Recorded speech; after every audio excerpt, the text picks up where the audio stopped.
One of the clearest signals that India is on track is if the Western media starts complaining. And the most recent example of that is a piece in the Economist dated yesterday which bitterly complains about the road that India is on.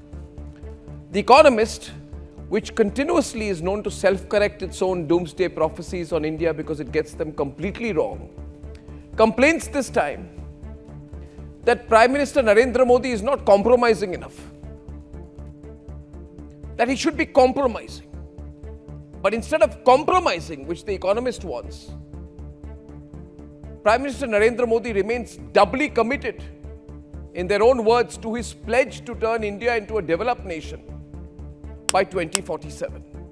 It also goes on to say that the BJP is campaigning for recent upcoming elections on what it calls a familiar theme of development and nationalism. What's wrong with that? Anyway, look deep and you find in that whine, that sad and pathetic whine of the Economist, a realization that the West, so used to looking down at India, has lost the race to India. No wonder the Economist is being a crybaby, a terrible crybaby, utterly devastating, that we can afford to approve infrastructure projects worth $39 billion in one go coolly, while maintaining an 8.2% unbelievable year-on-year growth. The British, the Americans, they can't believe what's happening in India. In fact, in the UK nowadays, they celebrate if they even reach 1% growth.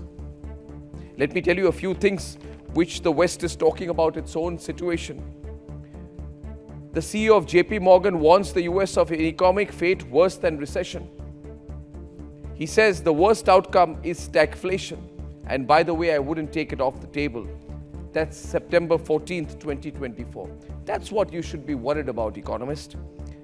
A US-based economist has also warned of an impending stock market crash that will be worse than the 2008 financial crisis. That's what you should be worried about. And as far as the UK is concerned, it's almost heading into recession. Ladies and gentlemen, their infrastructure is collapsing in the West. Their airports are broken. They don't have the money to even reconstruct broken parts. Their trains hardly run because their rail unions are not paid enough to balance their cost of living. They don't even have enough money to take care of their elderly in government hospitals. No wonder they are crying hoarse about why the World Bank has further increased India's growth forecast. And so has the IMF, by the way, by 20 basis points.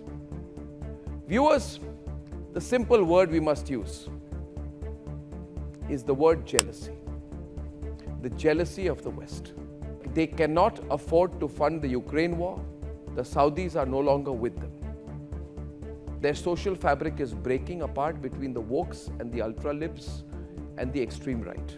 And here we are speaking about the real possibility of further cutting our fuel prices down while achieving 8% plus growth.